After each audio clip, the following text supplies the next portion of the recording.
से कहा गया। प्लानिंग लोग कर चुके हैं, दिल्ली में भी और राजस्थान में भी भयंकर षड्यंत्र चल रहा है उन्हें हटाने का।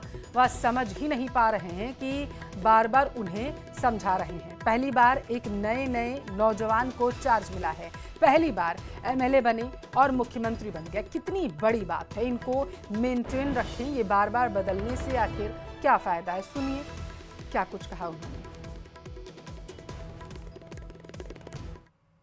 मुख्यमंत्री जी तो तकलीफ मुख्यमंत्री जी को होने वाली है।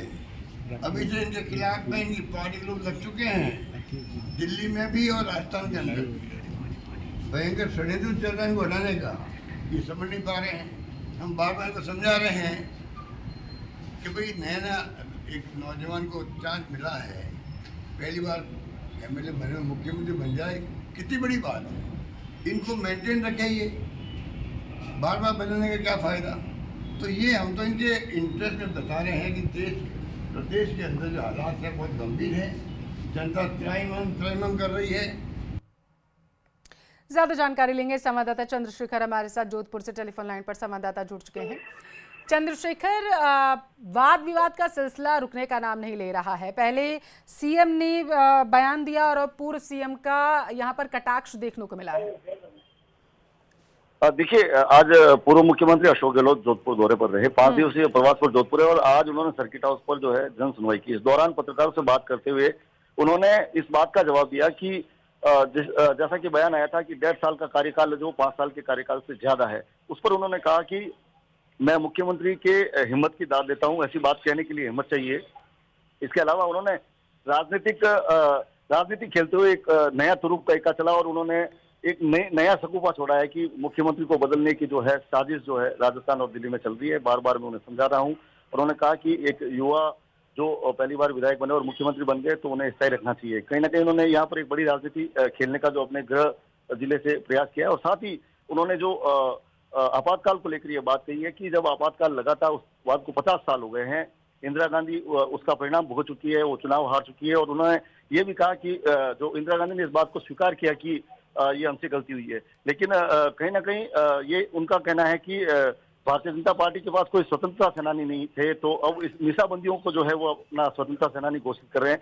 कहीं ना कहीं जो राजनीति का जो स्तर है उसको लेकर वो जो नए पेज जो है दाव पे जो अशोक गहलोत यहाँ जोधपुर से खेलते हुए नजर आए। और सबसे बड़ी बात अगर करें तो उन्होंने जो अपने कार्यकाल की जो उपलब्धियां गिनाई, जो चाहे दवा योजना हो या अन्नपूर्णा योजना, उसको लेकर कहा कि जो तमाम योजनाएं थी उनको या तो खत्म कर दिया गया या उन्हें जो है उन्हें दबा दिया गया। जी, ये उन्होंने अपनी योजनाएं गिनाई हैं या सूबे की सियासत को उन्होंने गर्म कर दिया है अपने बयानों से? चंद्रशेखर, बिल्कुल निश्चित तौर पर कहीं ना कहीं जो राजनीतिक दाव खेला है अशोक गहलोत। चंद्रशेखर, आपके पास आऊंगी। हमारे साथ टेलीफोन लाइन पर मदन राठौड़ जी जुड़ चुके हैं। सर, बहुत स्वागत है आपका न्यूज 18 राजस्थान पर। जी नमस्कार। पूर्व सीएम अशोक गहलोत की तरफ से कहा गया है कि दिल्ली से लेकर के राजस्थान तक भजनलाल शर्मा को हटाने की तैयारी की जा रही है। इस पर सबसे पहले आप कहना क्या चाहेंगे, प्रतिक्रिया क्या है आपकी, जरा बताइए। भले गहलोत साहब हटाने की सोचे, वो हटा नहीं पाएंगे। वो कैसे हटा पाएंगे गहलोत साहब? पता नहीं क्यों वो ऐसी करेंगे, पूरी तैयारी वो कर रहे हैं। वो तो शुरू से ही जब से बने तब से ही कर रहे होंगे शायद। उनके करने से क्या होता है?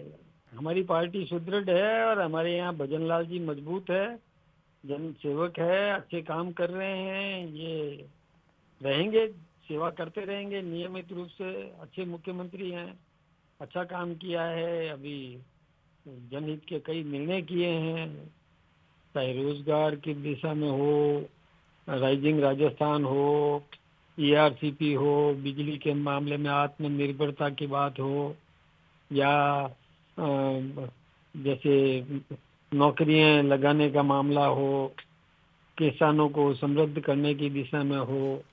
अभी इन्होंने ये कुछ गांव गरीबी मुक्त करने के लिए भी प्लानिंग कर रहे हैं।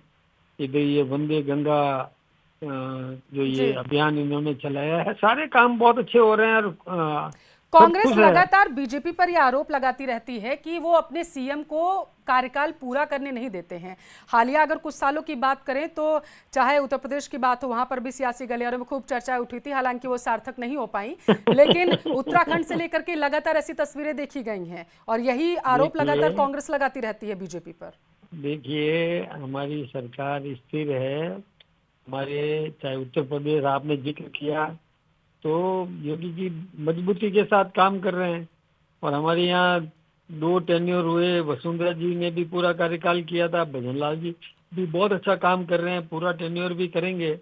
और कहीं कोई षड्यंत्र नहीं है। अब ये ऐसे सगुफे छेड़ करके विपक्ष एक भ्रम पैदा करने की कोशिश कर रहा है, और विपक्ष हमेशा ही भ्रम पैदा करने की कोशिश करता रहा है, लेकिन जनता तो समझ सियासी गई। गलियारों में और मदन हमारे राठौड़ साहब, एक कहावत है, धुआं वही उठता है जहां आग होती है। कांग्रेस बिना लगातार आग यही के, कहती है। अरे ये तो धुआं पता नहीं, इनके जादूगर है वो जादू से धुआं निकाल देते हैं। वो आपको पता नहीं, कल और सीख के आए हैं, कोई जादूगर के पास में गए थे ये, और कुछ गुरु मंत्र सीख के आए होंगे, तो ये और धुआं, जादू से धुआं उठाना चाहते हैं। ये पता नहीं इनके मन में क्या है। कुछ नहीं है जी, ऐसा कुछ नहीं है। बहुत अच्छी मन चल रही की है हमारी टोह सरकार। लेने की कोशिश तो शायद अशोक गहलोत कर रहे हैं कि बीजेपी के मन में क्या है, क्योंकि यही ना वो ना, कहते हुए बीजेपी नजर के आए हैं मन कि में दिल्ली और राजस्थान की सियासत में जमीन आसमान का अंतर है। दोनों जगह से कोशिश चल रही है कि पूरा कार्यकाल ना कर पाए भजनलाल ना, शर्मा। फालतू की बात है जी, बिल्कुल बेबुनियाद बात है, किसी भी प्रकार का आधारहीन बात है। कोई मतलब ही नहीं है, इन बातों का कोई लेना देना नहीं है। और वो उनको कुछ भी पता नहीं है हमारे अंदर, हमारी पार्टी का उनको कैसे पता चलेगा। मुझे पार्टी के प्रदेश अध्यक्ष को पता नहीं है, और हम तो एक मुखी हैं जी, बिल्कुल सब मिलकर के। ठीक और वैसे ही जैसे जन से जब सीएम थे अशोक गहलोत, तब बीजेपी को पता था कि सचिन पायलट और अशोक गहलोत के बीच में कुछ सही नहीं चल रहा है और उन्हें हटाने की कोशिश है। ठीक वैसे ही ऐसा लग रहा है जैसे इतिहास दोहराया जा रहा है, अब कांग्रेस को लग रहा है। नहीं नहीं, वो अपने साथ जो हुआ ना, उनके साथ जो घटित हुआ कि उनके उप मुख्यमंत्री ने खेमाबंदी की थी, होटलों में ठहरे थे, तो वो ये सोचते हैं कि इनमें भी होगा ऐसा। अब वो जैसा खुद होता है वो दूसरे के बारे में वैसा ही सोचता है, जबकि हमारे यहाँ ऐसा कुछ भी नहीं है, कुछ भी नहीं है, रत्ती भर भी नहीं है। सब कुछ व्यवस्थित है और अच्छा चल रहा है हमारे यहाँ। उनको शक किस पे हो रहा है, जरा बताइए। क्या आपको लगता है नहीं, कि शक बीजेपी है के ही नहीं कार्यकर्ताओं ना। और शीर्ष नेतृत्व में बिना खटास डालने बुनियाद की की कोशिश बात कांग्रेस कर रही? जी, कोई नहीं है ही नहीं। सभी एक मुखी भजनलाल जी के साथ खड़े हैं, है ही नहीं। वो बिना आधार के वो बात करके पानी में लकड़ी मार के पानी को अलग करने की कोशिश कर रहे हैं, जो सफल नहीं होंगे। उन्होंने एक और बयान दिया है मदन जी। उन्होंने कहा है कि पहली बार के विधायक बने और सीएम की कुर्सी तक पहुंच गए, वो सियासत को ही प्रदेश की नहीं समझ पा रहे हैं। एक बात मैं आपको बताऊं, जी, मध्य प्रदेश में, गुजरात में, ये आपको पता है ना, वहाँ पहली बार के ही मुख्यमंत्री बने हैं। जी, इधर उत्तर प्रदेश में भी जब योगी जी बने थे तो पहली बार के ही बने थे। तो इसलिए ऐसी बातें सोचना, कल्पना कांग्रेस की हो सकती है। हमारी पार्टी में ऐसा कुछ भी नहीं है, सब कुछ व्यवस्थित है, अच्छा चल रहा है। बहुत शुक्रिया। बीजेपी प्रदेशाध्यक्ष मदन राठौड़ जी हमारे साथ जुड़े हुए थे, बहुत शुक्रिया हमसे बातचीत करने के लिए। तो सूबे की सियासत एक बार फिर से